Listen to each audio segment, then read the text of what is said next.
امشب در 24 وزیر خارجه آمریکا تهران رو بزرگترین خطر برای ثبات و امنیت منطقه خونده.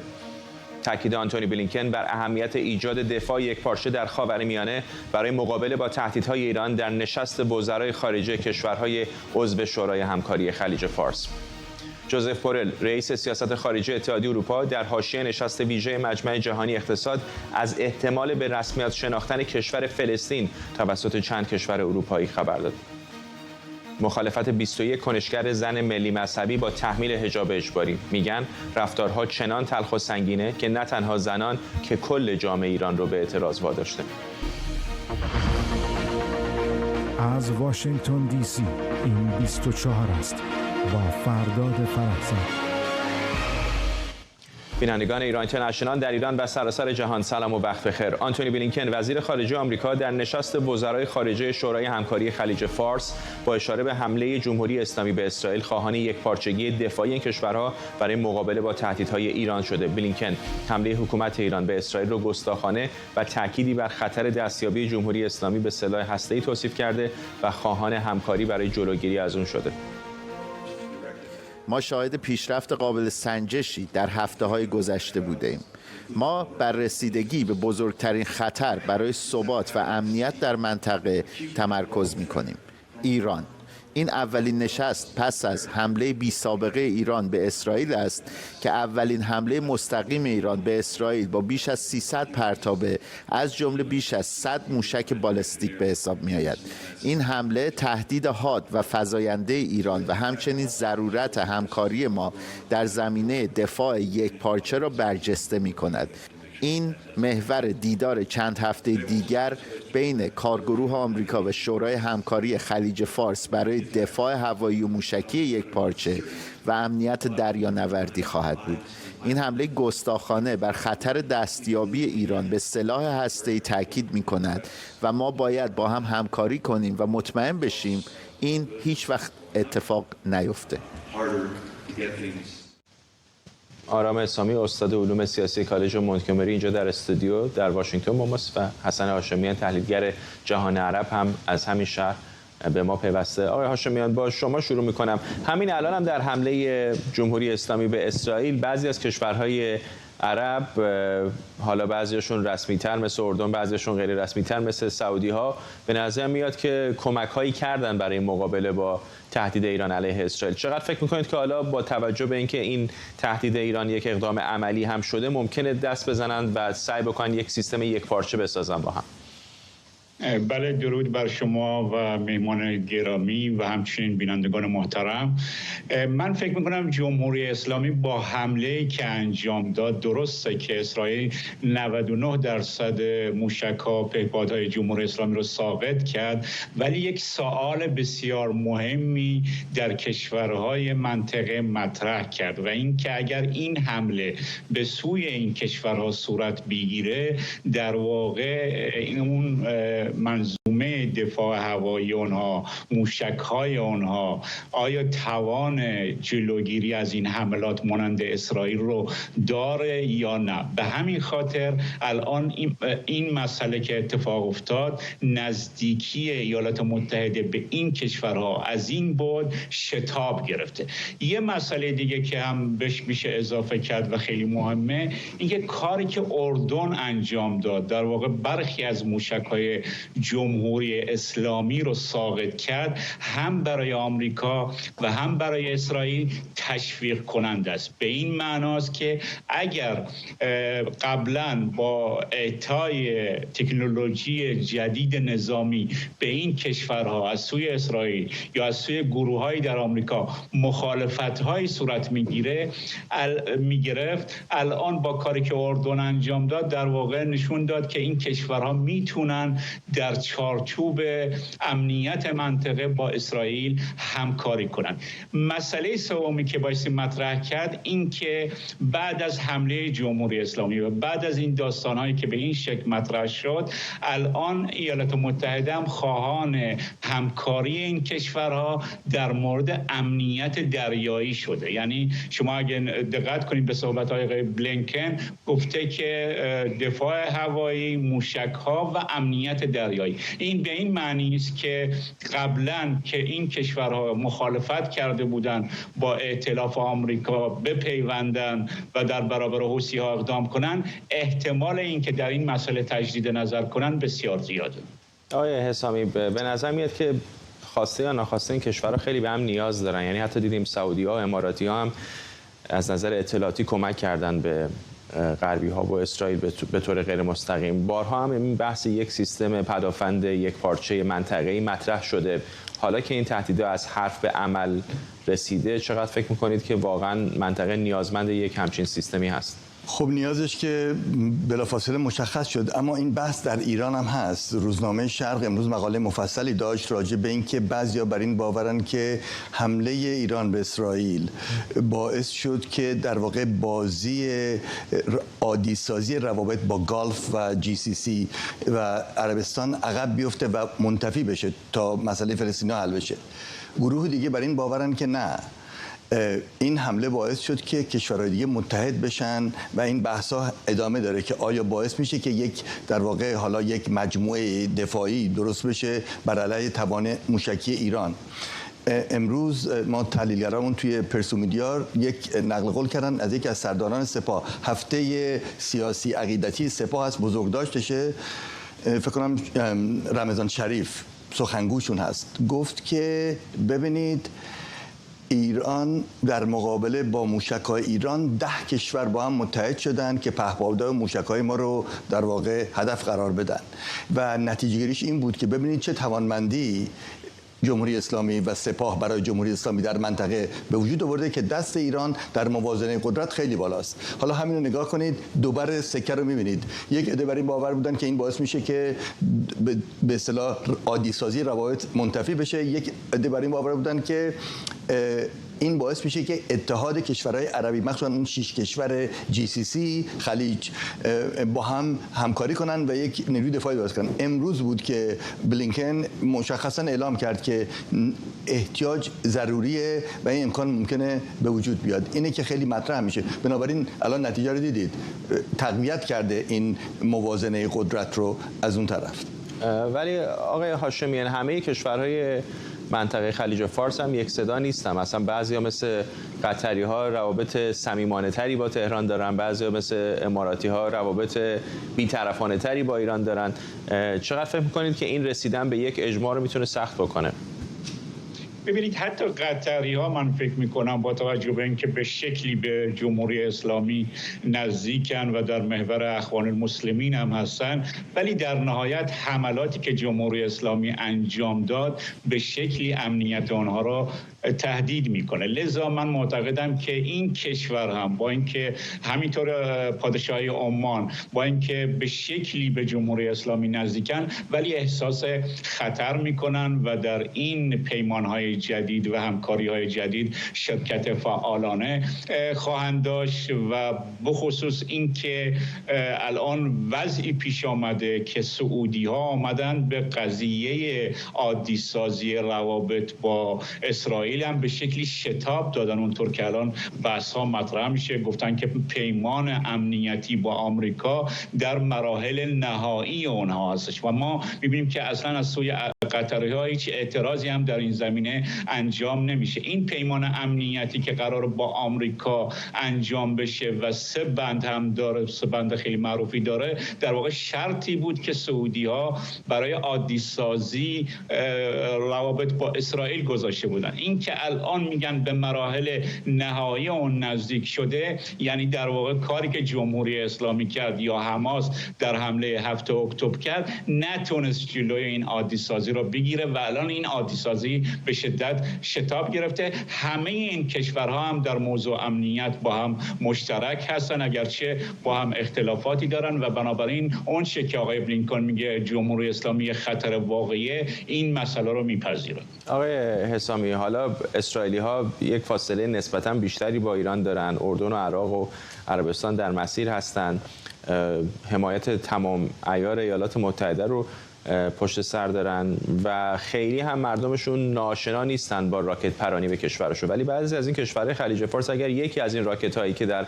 آسمان اسرائیلی دیدیم در اونجا دیده بشه، برخلاف اسرائیلیا که از همه جای دنیا برمیگردن به سرزمین اسرائیل، ممکنه بسیاری از این سرمایه‌گذاران و خارجی‌هایی که در این کشور زندگی می‌کنن با اولین پرواز برگردن به اروپا و مناطق دیگر دنیا. چقدر وضعیت کشورهای عربی خلیج فارس اتفاقا خیلی شکننده‌تر هست در مقابل تهدید ایران در مقایسه با اسرائیل؟ خب همین دیگه، این مسئله بازدارندگی راجع به اینم صحبت کردیم که در مرحله اول این است که آیا این اتحادیه یا این ائتلافی که ممکنه ایجاد بشه یک حالت بازدارندگی برای ایران و جمهوری اسلامی داره یا نه، و آیا کشورهای منطقه یک پیغامی میفرستن. ببینید چین هم این مسئله رو داشت دیگه در یمن، یعنی این میخواست عربستان سعودی و ایران مسائل اقتصادی و سیاسی و مبادلات حالا تجاری رو تحت شعاع قرار ندن، یعنی یک منفعت هم دارن، علاوه بر اینکه ممکنه فقط هم بازدارنده باشه. یعنی من فکر نمی‌کنم کسی شک داشت در قدرت موشکی ایران که بتونه مثلا به کویت یا با عربستان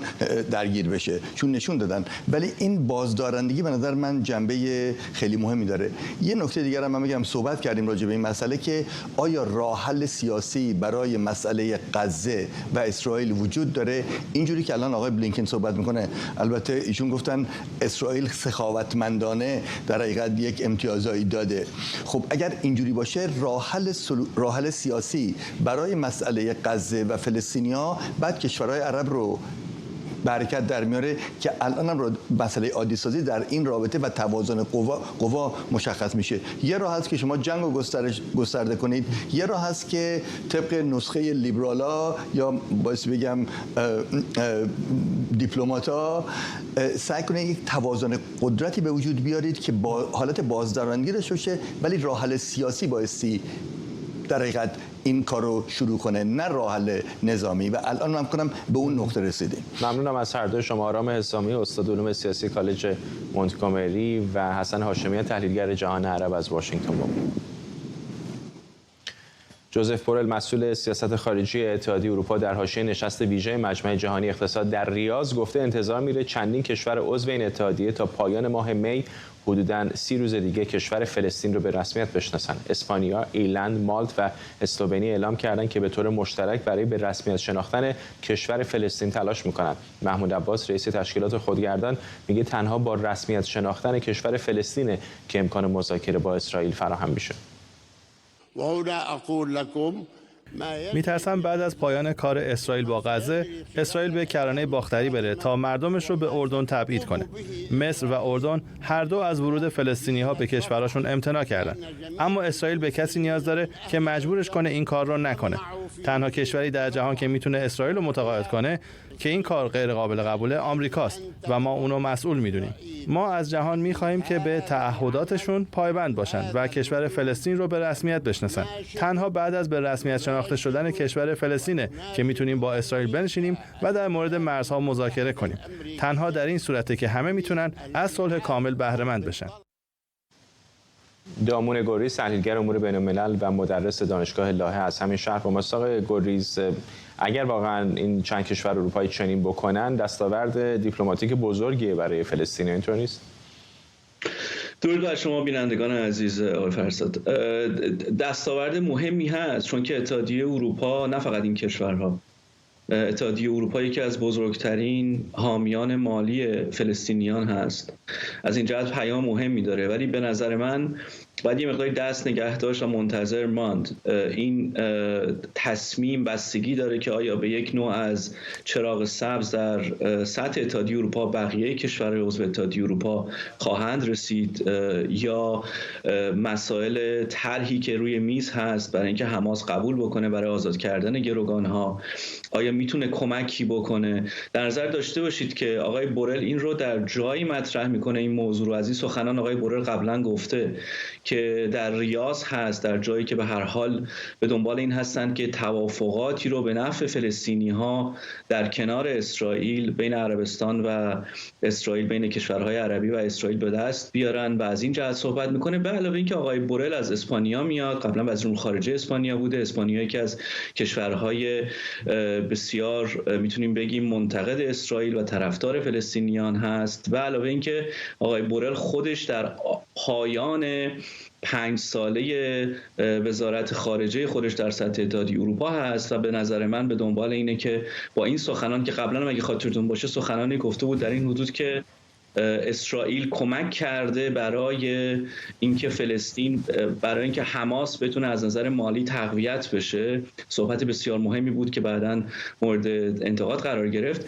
در پایان دوره مسئولیت خودش به دنبال اینی که به هر حال یک نوع از کارنامه سیاسی برای خودش به دست بیاره و از این جهته که خیلی موافق اینه که این 4 کشور فلسطین رو به رسمیت بشناسن، ولی وقتی میتونه سازنده باشه که واقعا یک طرح صلح از درون روابط بین فلسطین و اسرائیلیان در عمل به دست بیاد، نه اینکه از قبل بدون آزادسازی گروگان‌ها، بدون اینی که مشخص باشه که چه نوع راه حلی برای آینده غزه و کرانه باختری وجود داره، قبل از این صحبتو کردن نمیتونه سازنده باشه. چه چالش‌هایی اما میتونه وجود داشته باشه برای اسرائیلی‌ها اگر واقعا اروپایی‌ها بخوان به این سمت برن، در حالی که به شدت به دنبال همراهی بین‌المللی هم هستن؟ یک ضربه دیگری آیا به اسرائیل نخواهد بود این شناسایی؟ قطعا از نظر دیپلماتیک ضربه دیگری هست به وجهه اسرائیل و از اون مهمتر که نگرانی من هست اینی که قبل از اینی که به یک توافق جدی سیاسی برای اینی که بعد از کنارگیری حماس، بعد از اینی که در عمل جنگ تمام بشه، به یک راه حل سیاسی برسیم، کشورهای دیگه بخوان تصمیم بگیرن برای راه حل سیاسی که امیدوارم در آینده همین مسئله 2 کشور 2 ملت باشه. این میتونه غیر سازنده باشه. از این جهت گفتن این حرف توسط آقای بورل در یه همچین نشستی در ریاض که میتونه خب به هر حال از نظر رسانه‌ای مورد توجه قرار بگیره، با اینکه واقعا این کار رو انجام بدن فاصله به نظر من داره. بستگی داره که این عرض کردم این اتفاقات در آینده به چه شکلی پیش بره. آیا واقعا گروگان‌ها رو آزاد خواهند کرد تروریستای حماس؟ آیا واقعا به یک راه حل سیاسی برای رسیدن به یک توافق خواهیم رسید؟ آیا جنگ اتمام پیدا خواهد کرد در غزه؟ همه اینها پیش‌فرض‌هایی که اگر تحقق پیدا نکنه رسیدن به یک راه حل سیاسی به این شکل توسط کشورهای غربی، امریکا، اروپا، اتحادیه اروپا، یه مقداری غیر واقعی به نظر من هستش و خواهد بود. ممنونم از شما. دامون گلریز، تحلیلگر امور بین‌الملل و مدرس دانشگاه الهه. نشریه بیلد آلمان در گزارش افشا کرده شرکت مپنای اروپا که عباس علی‌آبادی وزیر سمت ایران در دوسلدورف آلمان تأسیس کرده به دور زدن تحریم‌ها مشغوله. بنا به این گزارش علی‌آبادی بعد از منصوب شدن به وزارت سمت در این شرکت سمت رسمی نداره، اما همچنان فعالیت‌های شرکت مپنا در اروپا رو مدیریت می‌کنه. مپنا اروپا زیر مجموعه گروه مپنا یکی از بزرگترین هلدینگ‌های ایرانه که در زمینه ساخت نیروگاه‌ها و تأسیسات نفتی فعالیت داره و متعلق به آستان قدس رضویه که زیر نظر علی خامنه‌ای کار میکنه. بیلد با انتشار تصویر صندوق پست شرکت که نام عباس علی‌آبادی و شخص دیگری با نام افشین رضایی بر اون نوشته شده، میگه رضایی شرکت مپنا رو در دبی اداره میکنه و پیش از این به علت نقض قوانین ضد تروریسم آمریکا به 6 ماه زندان محکوم شده. همکارم احمد صمدی از برلین با ماست با جزئیات بیشتر. احمد. فردا این برای اولین بار نیستش که مقامات کشورهای مختلف اروپایی از این خبر میدن که شرکت‌های بزرگ در ایران و هلدینگ‌ها با زیر مجموعه‌هایی که در آلمان به طور خاص درست میکنن به دنبال دور زدن تحریم‌ها و حتی به دنبال پولشویی هستن. ما آخرین بار فکر کنم توی ماه فوریه بود که رسانه‌ها گزارش دادن که دستگاه‌های اطلاعاتی غربی فاش کردن شرکت‌هایی که زیر مجموعه هلدینگ‌های پتروشیمی ایران هستند از طریق بانک‌هایی که در آلمان به طور خاص وارن گولد بانک هست که در هامبورگ هست، همچنین سانتاندر بانک اسپانیایی و یک بانک در بریتانیا برای نیروهای نیابتی جمهوری اسلامی از جمله حزب الله لبنان و همچنین حوثی‌ها پولشویی کردن و در همین چارچوب هم از طریق شرکت‌هایی که داشتن در بخش مثلا مواد غذایی به فعالیت پرداختن.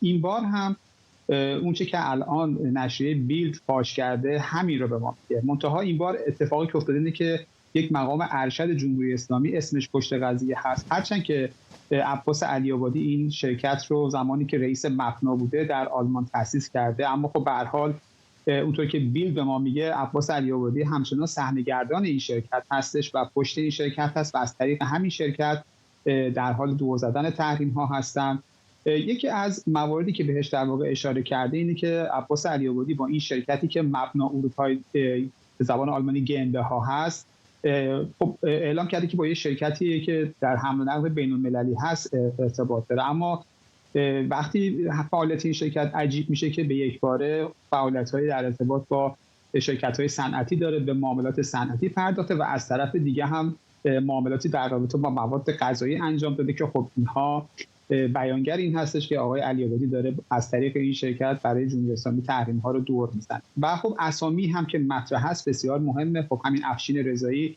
قبلا 6 ماه زندان محکوم شده از سوی ایالات متحده. و یه نکته دیگه هم هست که اون هم بسیار مهم هست و در این گزارش ما بهش میرسیم هستش که مقامات جمهوری اسلامی وقتی به خودشون مثلا و وقتی پاشون رو فراتر از مرزها میذارن دیگه برایشون اون مسئله حجاب و اینا مهم نیست. خبرنگار بیلد میگه وقتی وارد شرکت شده منشی شرکت یک خانمی بوده که حجاب نداشته، خانم بلوندی بوده حدود 50 ساله و داشته اونجا کار. و در خصوص مسائل مالی هم اشاره میکنه که خب در روی میز یک سری اسنادی بوده، اسناد بانکی بوده که خب اونجا کارمندان مشغول حسابداری بودن و اسم چند تا بانک، سربرگ‌های چند تا بانک روی برگه ها بوده که خب اینها رو میبینه، از جمله فولکس بانک آلمان هستش که خب یکی از بانک‌های بزرگ این کشور هست، یا بانک هیپو فرانس بانک که خب این هم یک بانک آلمانی هستش و یک بانک هندی که ایندیا بانک هست و نشون میده که این شرکت الان داره در آلمان فعالیت میکنه و خب حالا این در حال داره انجام میشه که وقتی از بافا که اداره کنترل صادرات آلمان هست، این اداره فدرال هست، بیلد سوال کرده که موضوع چیه، سکوت کرده و خب این یکی نشون میده که مقامات آلمانی یا دارن چشمشون رو میبندن به این موضوع یا اینکه نه مقامات جمهوری اسلامی اونقدر زرنگ هستن که میتونن زیر چشم نیروهای امنیتی و حتی مقامات آلمان که مور از ماست معمولا میشن دارن فعالیت‌های تجاری خودشون رو انجام. ممنونم از تو همکارم احمد صمدی از برلین با ما. محمد درویش کارشناس محیط زیست در ایران میگه دریاچه ارومیه تا 6 ماه دیگه حتما خشک میشه. این عضو هیئت علمی مؤسسه تحقیقات جنگل‌ها و مراتع کشور گفته این خشکی در نتیجه افزایش گرما و مصرف آب در بخش کشاورزی. به گفته این فعال محیط زیست بالا آمدن سطح آب دریاچه ارومیه در روزهای اخیر نتیجه مدیریت مسئولان نبوده و تنها بارش باران نسبت به پارسال بیشتر بوده که اون هم موقتیه. همزمان یک کارشناس زمین‌شناسی در ایران فرونشست در اصفهان گفته فرونشست در اصفهان 45 برابر نرخ جهانیه. رضا اسلامی مهمترین دلیل فرونشست در ایران رو برداشت از آبخوان دانسته و گفته در صورت تداوم این وضعیت اصفهان بین سالهای 1409 تا 1415 به بیابان تبدیل میشه. نیکاهنگ کوثر تحلیلگر حوزه آب و محیط زیست اینجا در استودیو با ماست. بزرگنمایی داره میکنه یا واقعا این خطر متوجه اصفهان هست؟ نه، به نظر من حتی تا حدی نادیده گرفتنش خطرناکه. آبخوان اصفهان یک حجمی داشته، 7 میلیارد متر مکعب بوده حدود 20 سال پیش، الان به کمتر از 3 میلیارد متر مکعب رسیده. اگر سالانه چیزی حدود 500 میلیون متر مکعب مصرف آب از آبخوان باشه، اما اون چیزی که تغذیه میشه و وارد آبخوان میشه حدود 100 میلیون متر مکعب باشه، ما یک کسری بزرگ داریم. در نتیجه این که میگن تا 1409 اگر به همین روند ادامه پیدا بکنه و خیلی از کسانی که در محدوده اصفهان هستن هنوز برنج بکارن، یونجه بکارن و از آب زیرزمینی استفاده بکنن، در محدوده شهر کشاورزی بکنن، شهر خودشون رو نابود میکنن و متاسفانه دولت هم جلو اینها رو نمیگیره و چون اینا خیال میکردن که حالا آب کم بشه دولت میاد از حوزه کارون آب میدزدد و میاد تأمین بکنه، حاضر نیستن تغییر بدن خیلی‌ها این رفتار و متاسفانه شهر خودشون رو دارن خیلی‌ها نابود میکنن. در مورد دریاچه ارومیه این بارش‌های اخیری امیدهای ایجاد کرده ولی حرف از اینه که تا 6 ماه دیگه کاملا خشک میشه. ببینید بارش هایی که الان ناگهانی میاد کسری رو جبران نمیکنه. دریاچه ارومیه اگر به اون حد به قول معروف 14 میلیارد متر مکعبی خودش نرسه به نقطه تعادلی نخواهد رسید.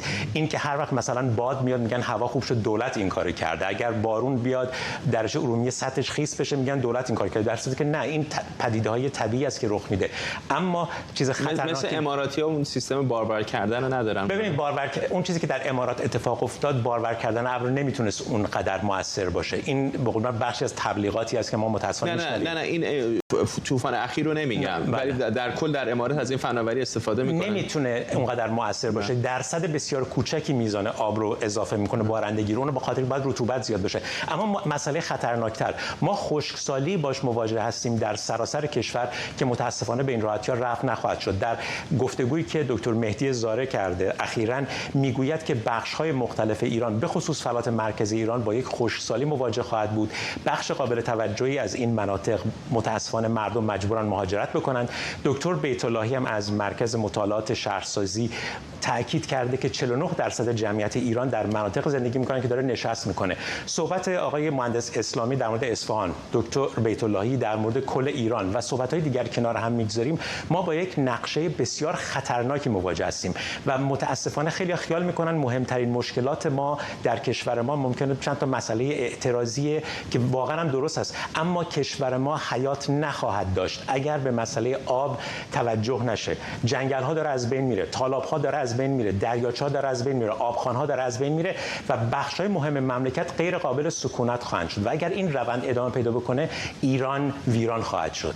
چون به نظر میاد مرگ کندی هم هست، شاید خیلی بهش توجه نمیکنن، یعنی حتی در بین اپوزیسیون هم شاید اونقدر نمیبینیم که روش تمرکز بشه. در اپوزیسیون متاسفانه مجموعه شعوری که باید انتظار داشته باشیم وجود نداره. در میان سران جمهوری اسلامی هم که الحمدلله بیشعوری یک اپیدمی هست، در نتیجه بسیار بایستی نگران آینده ایران باشیم، چون اگر این طرف به فکر نیفته و اون طرف هم به فکر نباشه، اون پی که قرار هست توش دموکراسی و آزادی به وجود بیاد یا ایجاد بشه یا تقویت بشه، جایی برای حیات و زیست ما نخواهد داشت. این تغییرات اقلیمی این چنینی رو در خیلی از کشورهای دیگر هم داریم می‌بینیم که نتایج سیاسی داره در طولانی مدت. به گمانم در ایران هم میتونه موجی از مهاجرت‌های داخلی شاید بین‌المللی رو به همراه داشته باشه و بحران‌های دیگه. همین چند روز پیش فکر کنم 1-2 هفته پیش در محدوده سمیرون گروهی از مردم اومدن اعتراض کردن به انتقال رود ماربور به حوزه ایران مرکزی. دیروز بانوان بودن که اعتراض کردن. ما اعتراضای این چنین رو زیاد خواهیم داشت پیش از اینکه هنوز آثار تغییرات اقلیمی،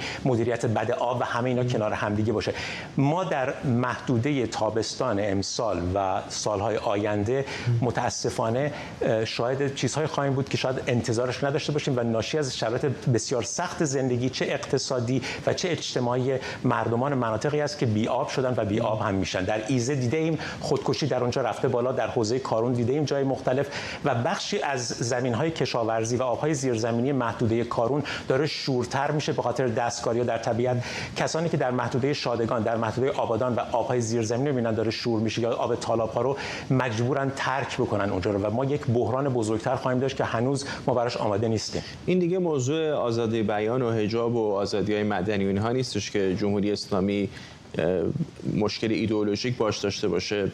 به هر حال برای بقای خود اون سرزمینی که همین مقامات جمهوری اسلامی هم درش زندگی میکنن این خیلی حیاتی است. چرا فکر میکنید توجه کافی بهش نمیکنن؟ ببینید کسانی در مجموعه جمهوری اسلامی دارن از این پروژه های بزرگ مثل آب شیرین کن، مثل انتقال آب بین حوزه‌ای، مثل سدسازی نهایت استفاده رو میبرن، پولش رو از طریق بچه‌هاشون میارن در کانادا یا در جای دیگه سرمایه‌گذاری میکنن، به فکر خودشون هستن. اما اون کسانی که محافظ در حقیقت امنیت این آدم‌ها هستن و میان مردم رو حالا تهدید میکنن یا میزنن در جاهایی که اعتراض میکنن، خود اونها نمیدونن که بچهای خودشون قربانی همین سیاست‌ها خواهند شد.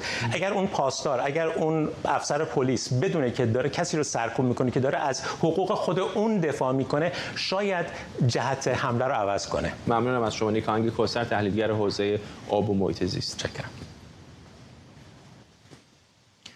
21 نفر از زنان کنشگر نزدیک به جریان ملی مذهبی تحمیل حجاب اجباری رو نمایش رفتارهای اهانت‌آمیز خونده و گفتن این رفتارها چنان تلخ و سنگینه که نه تنها زنان که کل جامعه ایران رو به اعتراض واداشته. این کنشگران میگن سرکوب زنان به بهانه حجاب اجباری مرتجعانه و با هدف منحرف کردن افکار عمومی از فساد افسار گسیخته است. اونها گفتن حکومت حق مداخله در حریم خصوصی شهروندان رو نداره و تماشای تحمیل حجاب اجباری برای کسانی که به آزادی انتخاب دین و شعائر آن باور دارن مسئولیت بیشتری برای اعتراض ایجاد میکنه. در همین حال طاهره طالقانی اسلام پژوه و دختر محمود طالقانی اولین امام جمعه تهران بعد از انقلاب با بیان اینکه حجاب دستور قرآن نیست و صرفاً یک توصیه است، تحمیل حجاب اجباری رو پایمال کردن آزادی و کرامت انسان خونده و گفته حکومت باید به این تحقیر و خشونت پایان بده.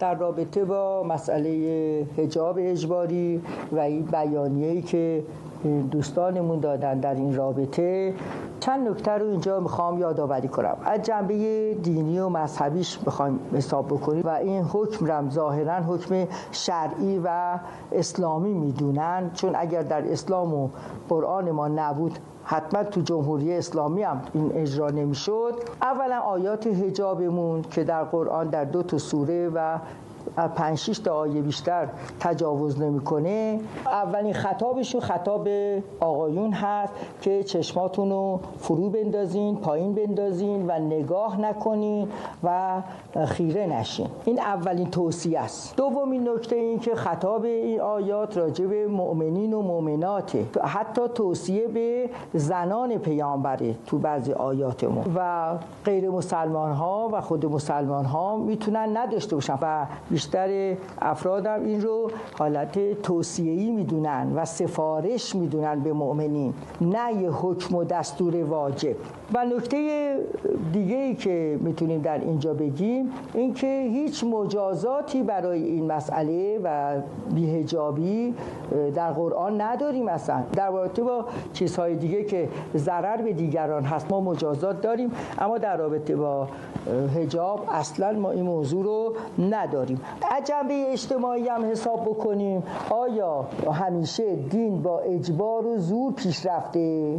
در صورتی که لا اکراه فی الدین ما داریم. اگر در خود دین اجبار و زوری نباشه، آیا در احکام فرعی و شرعیش باید زور و اجبار باشه؟ که این هم از جهت دینی کاملا رد هست. این نوع برخوردها غیر از این که کرامت و آزادی و انسانیت انسانها رو تحقیر بکنه و زیر سوال ببره و پایمال بکنه، هیچ اثر دیگه‌ای نمیتونه تو جامعه داشته باشه. بعضی‌ها راجع به قانونش صحبت میکنن، میگن قانون هستش. قانونی قابل اجرا میتونه باشه که خواست عموم مردم و با عرف جامعه هماهنگی و همخوانی داشته باشه. در غیر این صورت قابل اجبار نیست. بنابراین به طور جدی از دستاندرکاران و حاکمیت میخواهیم که به این تحقیر و خشونت پایان بده در رابطه با حجاب اجباری و بیشتر از این کینه و دشمنی و نفرت رو در جامعه به وجود نیاره.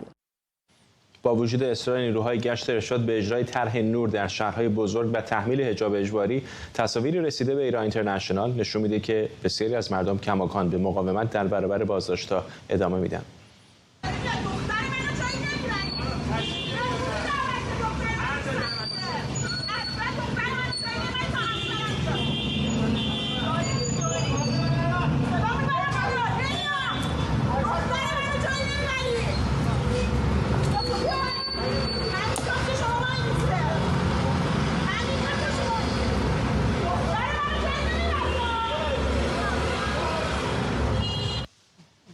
رقیه رضایی، روزنامه‌نگار و عضو تحریریه ایران وایر از اتاوا با ماست. خانم رضایی، چیزی که برای من در این ویدیوهایی که این روزها میاد جلب توجه میکنه اینه که شاید هم بخشش نشان دهنده پایان یک دوران اینه که قدیم‌ترها، دست کم موقعی که من ایران بودم یادم است در خیلی از موارد وقتی مثلا کسی رو بازداشت میکردن برای حجاب، میگفت آقا ببخشید من حجابم میارم جلو، روسری میآوردن جلوتر، بالاخره سعی میکردن با مدارا شاید حل و فصل کنم موضوع رو. ولی الان میبینیم خیلی ها دست کم، این همین ویدیویی که دیدیم مشتی نمونه خروار مقاومت میکنن و خیلی با صدای رسا جلوی نیروهای انتظامی میمونن.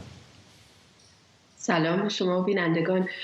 بله حتما در ویدیوها و روایت هایی که از ایران بیرون میاد ما شاهد این هستیم که مقاومت خیلی بیشتر شده، به خصوص از این شنبه که شنبه 25 فروردین که در واقع خشونت ها شکل دیگه‌ای پیدا کردن، به صورت خیلی سازمان یافته تر دارن اجرا میشن و مقامات ارشد نظام جمهوری اسلامی تمام قد پشتش ایستادن. ما شاهد این هستیم که در واقع این مقاومت ها حتی از قبل هم بیشتر شده. ببینید یه نکته‌ای در مورد تغییراتی که جامعه ایران حداقل از زمانی که من از ایران خارج شدم، یعنی حدوداً 10 سال پیش اتفاق افتاده، این هست که مردم در واقع به اون شکافی که حکومت دامن زده بهش، حکومت ایجادش کرده و عمیق‌ترش کرده، به اون واقف هستن. و این گفته دانشجوی دانشگاه هنر که میگفتن بین ما و شما فقط یک دریای خون فاصله است، این واقعیتیه که مردم ایران باهاش زندگی میکنن. یعنی هیچ گونه سنخیتی با خودشون و حکومت نمیبینن، از هر آن چیزی که حکومت دست میذاره روش بیزارن و این رو حق خودشون میدونن که اعتراض کنن، مقاومت کنن. به قول یکی از دانشجوهایی که اخیراً باهاش صحبت میکردم میگفت که مقاومت زندگی است. خب این یه شعاریه که از یک شعار کردی در واقع ترجمه شده، مربوط به دورانی که کوبانی در مقابل داعش داشت مقاومت میکرد، برخودان ژیانه. مقاومت زندگیه. مردم ایران هر روز دارن این رو زندگی میکنن و به نظر میرسه که از این که مقاومت بکنن در مقابل حکومتی که داره بهشون زور میگه، در همه عرصه‌ها از جمله اقتصادی، آزادی‌های سیاسی، مدنی، اجتماعیشون رو ازشون گرفته مقاومت میکنن، این رو برای خودشون ارزش میدونن و بهش میبالن. به همین دلیل هم است که ما شاهد این هستیم که تمام قد جلوی حکومت ایستادن و به نظر میرسه که هیچ ترسی ندارن. من میخوام به بیانیه این زنانی که در واقع زنان اصلاح طلبی که امروز صادر شد و خانم طالقانی هم بعدش صحبت کرد اشاره بکنم. ببینید یک نکته بسیار مهم این بیانیه داره. زنان اصلاح طلب حداقل اغلبشون اینطور بودن که تا 10 سال پیش شاید هر زمان که انتخابات پاش به میون میومد اونها در عرصه حاضر بودن، یعنی میومدن برای اینکه فضا رو به سمتی ببرن که مردم در انتخابات مشارکت کنن. خیلی متاسفم که این رو میگم، ولی تبدیل میشدن به کسانی که حکومت ازشون سوء استفاده میکرد برای اینکه مردم رو به عرصه انتخابات بکشونه. یکی از کسانی که خب به هر صورت شاید ارتباطی بین این احساس میکرد و حاضر شد که در انتخابات 88 شرکت بکنه خود بنده بودم. ولی یک اتفاقی که امروز افتاده این هست که ما داریم میبینیم که زنان اصلاح طلب شجاعتی رو که خانم سلیقه وسمقی از خودش نشون داد در برداشتن حجاب اجباریش، در پیوستن به زنان ایران، در صدای اونها شدن و مقابل دستگاه سرکوب نظام جمهوری اسلامی ایستادن رو امروز دارن اکو میکنن. این بیانیه بسیار درخشانیه، نشون میده که بخش عظیمی از کسانی که قبلا نزدیک بودن به حاکمیت، بخشی از حاکمیت بودن، طرد شدن و به قولی ریزش کردن، همزمان دارن صدای مردم ایران رو هم اکو میکنن و این نشون دهنده اینه که چقدر این صدای رسایی بوده، چقدر صدای قدرتمندی بوده و چقدر در واقع مردم در خواسته هاشون پافشاری کردن. ممنونم از شما. رقیه رضایی، روزنامه‌نگار و عضو تحریریه ایران وایر از اتاوا با ما. ساعتی پیش صدیقه وسمقی نویسنده و اسلام‌پژوه با تودیع قرار کفالت از زندان اوین آزاد شد. خانم وسمقی پیشتر در نامه‌ای به کمیته حقیقتیاب سازمان ملل از شرایط وخیمش در زندان و فشار حکومت بر زنان مخالف حجاب اجباری شکایت کرده بود. صدیقه وسمقی نوشته بود بیش از 40 روزه به اتهام برداشتن روسری به طرز وحشیانه و خشونتباری بازداشت شده و به علت نداشتن بینایی حبس با شکنجه و اعمال شاقه را تحمل کرده. در بخشی از این نامه آمده دیدگاه رهبر جمهوری اسلامی در مورد حجاب اجباری با استفاده از زور تحمیل شده و لطمات فراوان جانی، جسمی، روانی و مالی به زنان و ملت ایران وارد کرده. خانم وسمقی نوشته دسترسی به وکیل نداره و با چنین شرایطی بازجویی شده. این نویسنده و پژوهشگر اسلامی گفته به دلیل سر نکردن روسری ممنوع ملاقات بوده و در تمام این 40 روز امکان دیدار با خانواده‌اش رو نداشته. علی افشاری تحلیلگر سیاسی اینجا در استودیو با ماست. خب بالاخره ایشون رو حالا تحت شرایطی آزاد کردن، ولی کلا چهره‌هایی مثل خانم وسمقی که باورهای بالاخره مذهبی هم دارن دست به اقدامات این چنینی میزنن، حجاب از سر برمی‌دارن، اقدامات بزرگیه که شاید کسانی که به طور عادی نمیذارن متوجه نشن که چقدر هزینه سنگینیه برای اونها. بله، من نخست این نکته رو میخوام بگم که بین همه زنان محجبه و مذهبی ما که مخالف حجاب اجباری هستن، خانم مصفقی جایگاه ویژه‌ای داره. من تقریبا 30 سال است ایشون رو میشناسم و برای ایشون واقعا فرد محکم و شجاعی هست. از همون ابتدا که در علیه به هم ملاقات جواد لاریجانی اومد افشاگری کرد نسبت به استقلال کشور هشدار داد تا به امروز همیشه محکم ایستاده و اینجام دیکته کرد. یعنی این ملاقات ندادن چون واسه رو من با حجاب اجباری نمیرم در تا ملاقات. اما ما برای اینکه حجاب اجباری اساساً مداخله دولت در تحمیل یک سبک فرهنگی یا ارزش‌های اجتماعی یا فرهنگی نیازمند مصالحه در خود جامعه داریم و این خیلی مهمه که این که حجاب اجباری بره کنار نه دعوایی بشه که یک طرفش بی حجاب ها هستن یک طرفش با حجاب ها هستن. این باید تبدیل بشه دعوا بین مردمی که نظام استبدادی اقتدارگرا و تحمیلگر رو نمیخوان و از این زاویه است کار اونا ارزش داره. البته برای اینکه حجاب اجباری و از اون فراتر حقوق زنان محقق بشه یک حرکت متنوع نیاز هست. چند مسیر مثلا موازی باید کار انجام بشه. قطعا شروع کننده این کار زنان حالا غیر مذهبی، سکولار عقیدتی یا لاییک بودن. به حال اونا اولین اعتراضات رو سازماندهی کردن. البته بخشی از مذهبی ها هم بودن ولی در گذر زمان هم زنان مذهبی نقش داشتن و الان خیلی این مهم هستش به نظر من. نامه که امروز تقریبا 20 نفر، حالا من عددش دقیق در ذهنم نیست، ولی که نامه که امروز صادر کردن و اعتراض کردن به این حال طرح نور و غیره و از این نوع مداخله ها. من یه نکته میخوام اینجا بگم که واقعش حالا درسته در ظاهر کار از نام مذهب استفاده شده و اسلام و شیعه اثناعشری، اما به واقعش کل آقای امیرحسین ترکاشفن اثر پژوهشی ارزنده ایشون سال‌های پیش دادن که اصلا این ادعایی که این فقهای ما میکنن، حکومت‌های ما میکنن، این صادق نیست و درست نیست به لحاظ تاریخی. ما کل آیاتی که در قرآن داریم برای حجاب 24 آیه است که زیر 0.5% میشه و اکثر اونها هم اصلا ربطی به حجاب پوشش کل بدن نداره. اونایی هم که هست خطاب به زنان پیامبر و زنان مؤمنه است، حالت عام نداره، نه مجازاتی داره، نه به لحاظ تاریخی جزو حدود شرعی بوده بی حجابی و غیره. این حالا در گذر زمان خب خیلی بحثام هست، مثلا تاریخ پژوه معروفی مثل ویلدوران دیگه اصلا از ایران و هند سابق اومده، این اول اسلام نبوده. اما حالا ما در گذر زمان به اینجا رسیدیم. من میخوام بگم 0 و 100ش برای جمهوری اسلامی سیاسیه. چرا خامنه‌ای در کنار حرام شرعی میگه حرام سیاسی و این رو میاره وسط؟ چون زنی که بی حجاب هست خب ظاهر معلوم میشه که اون اسلام فقاهتی که اینها میخوان، اون گفتمان بنیادگرا برقرار نیست و دیگه نظریه ولایت فقیه سست میشه. از این زاویه است و زنی که بی حجابی میکنه رغم اینکه حکومت میگه داره اقتدار اونا به چالش میطلبه. اینا درد و مسئلهشون اینه. بعدم دچار تناقضات بسیاری هستن. الان اون حجابی که جمهوری اسلامی در 1403 به زور میخواد تحمیل بکنه و قبول بکنه اون حجاب رو، این در 1390 مصداق بعد حجابی و بی حجابی بوده. باز هر چقدر ما قدیم‌تر بریم، یعنی الان بهترین حجاب الان که حجابی که بالاخره صورت رو باز میذارن دیگه، ما بریم 100 سال پیش، این در عرف دینداران این نماد بدحجابی بوده، چون همه باید کاملا میپوشوندن. این همه هیاهو که بر سر حالا زرین تاج قرةالعین که حالا بابی ها لقب طاهره به او دادن، همه جنجالی که در دشت بدشت کنار شاهرود شد، حالا معتبرترین نظریه میگه اون کلا حجاب و کنار نذاشت، فقط روبند رو زد کنار. این همه جنجال بلند شد که هنوز هست.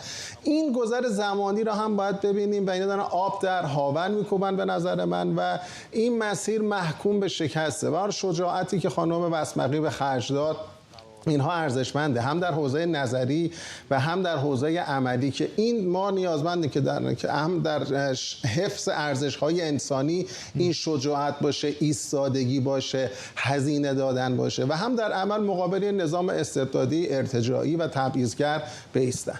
ممنونم از شما علی افشاری، تحلیلگر سیاسی اینجا در استودیو. در سالهای اخیر کشورهای اروپایی و به ویژه سوئد در پذیرش درخواست پناهجویان سختگیرتر شدند و این موضوع پناهجویان ایرانی رو با مخاطرات جدی روبرو کرده. بسیاری از این افراد به دلیل مخالفت و مبارزه با جمهوری اسلامی در صورت دیپورت شدن جانشون در خطره. به همین دلیل گروهی از پناهجویان ایرانی در استکهلم پایتخت سوئد مقابل اداره مهاجرت برای اعتراض به پذیرفته نشدن درخواست پناهندگیشون تجمع کردند. همکارم مهران عباسیان گزارش میده. در آمار جدیدی که یوروستات منتشر کرده، کشور سوئد جزو سختگیرانه‌ترین کشورها برای موضوع پناهنده پذیری بوده. کشور سوئد در سال 2023 80% از تقاضاهای پناهندگی رو رد کرده و دومین کشور سختگیر در اروپا شده. رومانی با 84% رد کردن تقاضای پناهندگی سخت گیرترین کشور در اروپا شده. خب طی سالهای گذشته کشورهای اروپایی با قوانین جدیدی که وضع کردن برای پناهنده ها مشکلات زیادی ایجاد شد که بتونن به راحتی اقامت بگیرن. اینجا فدراسیون سراسری پناهندگان ایرانی در استکهلم فراخوان تجمعی رو داده و تعدادی از پناهجوهای ایرانی به مقابل اداره مهاجرت این کشور اومدن و تقاضا دارن از اداره مهاجرت که پرونده این پناهجوها دوباره بررسی بشه. در دست این معترضین اکثرا شعارهایی دیده میشه بر علیه جمهوری اسلامی، از نقض آشکار حقوق بشر گفته میشه. من تقاضا کردم از 2 تا از این پناهجوها که در تجمع بودن کنار ما باشن. درخواست اصلی شما از اداره مهاجرت؟ من درخواستم اینه که حقوقی که به عنوان یک پناهنده دارم و به من بده. من درخواستم اینه که به عنوان فردی که علیه جمهوری اسلامی، تمامیت و کلی جمهوری اسلامی مخالفت دارم، خواستار نابودی تمام ایران هستم، فعالیت کردم در این حوزه، خواستم اینو دارم که این آزادی رو بهم بده، این حق رو بهم بده که بتونم تو این کشور زندگی کنم و منو برنگردونه، چون که اعدام داره، چون که چیزی در انتظار منه که من در زندان ها یک چیز هستم، یک گناهکار هستم، کسی که به جمهوری اونها لعنت میکنه. من نمیخوام آزاد بشم. شما چه تقاضایی دارید؟ من تقاضام اینه که با اداره مهاجرت برای کسایی که سالهاست اینجا به شکل خیلی موقت موندن و بهشون جوابی ندادن، مثل من که 13 سال اینجا در حال مبارزه هستم با جمهوری اسلامی و هر چقدر درخواست کردم به جواب ندادن بهم، که درخواست دارم که این 13 ساله که من زندگیمو اینجا شکل دادم، دینمو تغییر دادم و اینکه اگه بفرستنم ایران حتما کشته میشم. و یه چیز دیگه که به تازگی، یعنی در 2 هفته پیش به من چیز دادن که برگردی ایران، به من حکم دادن که برگردی ایران. ممنونم. خب بیشتر پناهجوهایی که اینجا در این تجمع هستن افرادی هستن که چندین سال در کشور سوئد بدون اقامت و به صورت سیاه زندگی میکنن، زندگی که میتونه مشکلات اجتماعی زیادی برای اونها به وجود بیاره. فدراسیون سراسری پناهندگی نامه امروز به اداره مهاجرت داده و تقاضای اصلیش اینه که پرونده پناهجوهای ایرانی دوباره بررسی بشه. در متن نامه‌ای که فدراسیون سراسری پناهندگی به اداره مهاجرت داده از نقض آشکار حقوق بشر گفته شده، از حکم اخیری که برای توماج صالحی، حکم اعدامی که برای اون صادر شده در این نامه نوشته شده و از اداره مهاجرت تقاضا کردند که پناهجوهای ایرانی با دیپورتشون در معرض خطر جانی هستند. مهران عباسیان، سکو. همزمان با تلاش دیپلماتیک برای آتشبس در غزه، التهاب در دانشگاه‌های آمریکا در مخالفت با ادامه جنگ همچنان ادامه داره. در تازه‌ترین خبر، دانشگاه پلی‌تکنیک کالیفرنیا در واکنش به اوجگیری اعتراضات کلاس‌هاش رو به صورت غیر حضوری برگزار کرده. صحبت‌های سحر خمیس دانشیار دانشگاه مریلند و چند تا از این دانشجویان رو با هم بشنویم. important to strike this delicate balance between freedom of speech and freedom of expression and academic freedom which have always برقرار کردن تعادل بین آزادی بیان و آزادی آکادمیک در دانشگاه‌های آمریکا خیلی اهمیت داره، چون هم آزادی بیان و هم آزادی آکادمیک از پایه‌ها و اصول دموکراسی در آمریکا هستند و خب واضحه که برخورد با تظاهرات و اعتراض‌های مسالمت‌آمیز دانشجوها، اونم در دانشگاه، نه فقط به این اصول دموکراتیک که به چهره و اعتبار آمریکا به عنوان کشوری که خودش رو پرچمدار ارزش‌های دموکراتیک در جهان میدونه، در سطح ملی و بین‌المللی آسیب جدی میزنه. بنابراین این مسئولیت دانشگاهه که فضایی فراهم کنه که دانشجوها بتونن به شکل مسالمت‌آمیز و دور از خشونت و نفرت پراکنی اعتراض خودشون رو نشون بدن و ابراز عقیده کنن. در این حال مسئولیت برقراری امنیت برای معترضان در فضای دانشگاه با خود مسئولان دانشگاهه.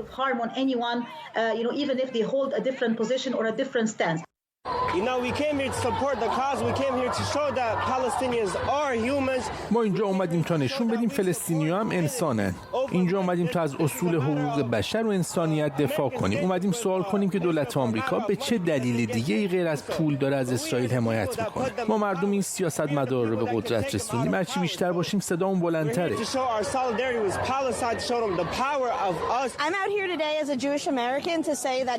من به عنوان یه یهودی تبار آمریکایی اینجام و میخوام بگم کم نیستن یهودیانی که از آتش بس دائمی و فوری در جنگ اسرائیل و حماس دفاع میکنن.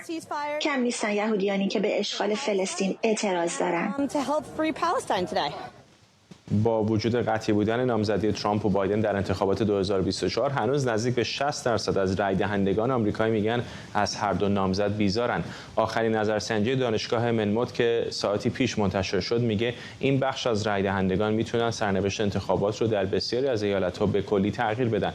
این نظرسنجی میگه بیش از 5% گفتن قطعاً و 13% گفتن احتمالاً به رابرت کندی جونیور نامزد مستقل رای خواهند داد. این در حالیه که نامزدهای دیگه هم مثل کورن وست که یک استاد دانشگاه و چهره تلویزیونی و جیل لاستن نامزد حزب سبزها به ترتیب با 4 و 3% هرچند کوچک ولی نقشی تاثیرگذار در بین آرای رای دهندگان احتمالی به خودشون اختصاص میدن. همکارم آرش علایی از ساختمان کنگره با ماست. چند ماهی بیشتر تا انتخابات نمونده. میدونیم آقای ترامپ و بایدن پیشتازان اصلی هستن ولی کسانی مثل آقای کندی هم به نظر میاد که خیلی ناامید نیستن. ببینم این انتخابات از اون جهت خیلی غیر قابل پیش بینی تر خواهد بود که ما الان میبینیم همونجور که تو در ابتدای این گزارش هم خوندی بیشتر رای دهندگان آمریکایی علنا میگویند از دو کاندیداستی بیزارن.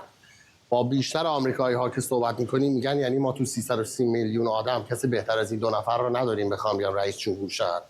و در این حال در دو حزب شما میبینید سرسپردگان خاص خودشون رو دارن، هم آقای ترامپ هم آقای بایدن. در این حال در حزب جمهوری خواه هستند، قشری که کوچکن اما میگویند حاضر نیستن در هیچ شرایطی به ترامپ رای بدن.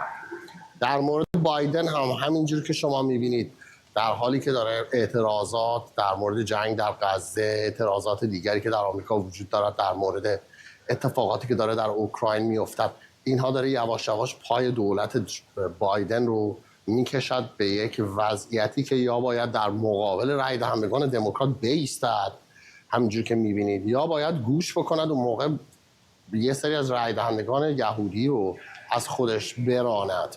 این هم یه جاییست که دموکرات‌ها هنوز نتونستند یک نقطه ثباتی توش پیدا کنن. آقای بایدن در 6-7 تا از این ایالت‌های سرنوشت‌ساز به شدت از طرف دموکرات‌هایی که حالا یا خودشون مسلمان هستن یا عرب هستن یا دموکرات‌هایی که از اسرائیل حالا بگوییم خوششون نمیآید تحت فشار هست و اگه اونها رو از دست بده کاملا اون ایالت‌ها رو میبازه. اما الان ورود یک شخصی مثل رابرت کندی جونیور به انتخابات آمریکا به عنوان یک نامزد مستقل آرام آرام داره نشان میدهد که میتونه به قول این آمریکایی‌ها وایلد کارت باشه، یک کارتی باشه که قابل پیش بینی نیست. چرا؟ یک سابقه آقای کندی، همین فامیلیش کندی، خانواده‌اش شناخته شده است. خیلی ها وقتی ازشون میپرسی در آمریکا راجع به رابرت کندی جونیور سریعا اون رو با رئیس جمهوری فقید آمریکا جان اف کندی میذارن و از یک خانواده هم هستن اما نظراتشون با هم کاملا متفاوت هست. نکته دیگر این است که الان شما به نسبت اینکه کدوم نظرسنجی ها رو میخوانی افرادی که حاضرن به رابرت کندی جونیور رأی بدهند تعداد بیشترشون، برخی میگن از جمهوری خواهان خواهد آمد، برخی میگویند طرفداران ترامپ بیشتر اون کسایی که دنبال تئوری‌های توطئه هستن، مخصوصاً که آقای رابرت کندی جونیور مدت‌هاست متهم می‌شود به همین در واقع پخش کردن همین تئوری‌های توطئه. بعضی از نظرسنجی‌ها میگویند از طرفداران ترامپ کم خواهد کرد، بعضی‌ها میگویند از طرفداران بایدن کم خواهد کرد به خاطر کندی بودنش، به خاطر اینکه خیلی نسبت به آقای بایدن در بعضی از زمینه‌های سیاست خارجی جدی‌تر هست یا خیلی رادیکال‌تر هست. و الان هنوز مشخص نیست که در این وضعیت اگر آقای رابرت کندی جونیور در یکی از یک سری از این ایالت‌هایی که فرض کن ما تا حالا همیشه گارانتی داشتیم که اینا دموکرات باشن یا جمهوری خواه. شما فرض بگیر در ایالت نیویورک که الان 6 هفته است آقای ترامپ باید بره اونجا دادگاه، پشت سر همونجا دادگاه داره میره و داره از این فرصت استفاده میکنه که توی نیویورک کمپین کنه. اگر آقای رابرت کندی جونیور بتونه یه خورده 5% از آرای بایدن رو بیاورد پایین، واقعا این یه احتمال است، ولی احتمالی که میتونه ناگهان کل وضعیت انتخابات رو با هم بریزه، ناگهان نیویورک از دست دموکرات‌ها خارج بشه یا ایالت‌های دیگری شبیه نیویورک. همین اتفاق میتونه توی ایالت‌هایی که تا حالا دست جمهوری خواهان بود دست بیفته. فلوریدا، تگزاس، اینا در طول حداقل 3-4 تا انتخابات اخیر ما دیدیم همیشه به جمهوری خواهان رأی دادن. کافی است رابرت کندی جونیور 5%، 6% از آرای ترامپ در این دو ایالت رو به خودش اختصاص بده. اون دو تا ایالت فرو خواهند ریخت به نفع جو بایدن. بنابراین الان آقای رابرت کندی جونیور وایلد کارت هست. فعلا نامزد در واقع کاندیدای معاونت ریاست جمهوری خودش رو هم معرفی کرده، خانم شنهن، یک میلیاردر، اگر حداقل صدها میلیون دلار پول نداشته باشه، دوست دختر قبلی آقای سرگئی برین که یکی از اعضای اصلی و مؤسسان گوگل هست. میشه تصور کرد که چه نفوذی دارد در سیلیکون ولی و خیلی ها میگوین رابرت کندی جونیور خانم شنهن رو انتخاب کرده است برای که میتونه براش پول بیاره توی کارزار انتخاباتیش. اگر این پول ها وارد بشود و آقای رابرت کندی جونیور بتونه کارش رو خوب انجام بدهد، دردسر بسیار بزرگی خواهد بود برای هر دو کاندیدا. ممنونم از آرش علایی از کنگره آمریکا و ممنونم از شما که بیننده برنامه 24 هستید در ایران اینترنشنال. اجازه بدید این برنامه رو با تصاویر زنده از محل یک تیراندازی به چند مأمور پلیس در شهر شارلت در ایالت کارولینای شمالی به پایان ببریم.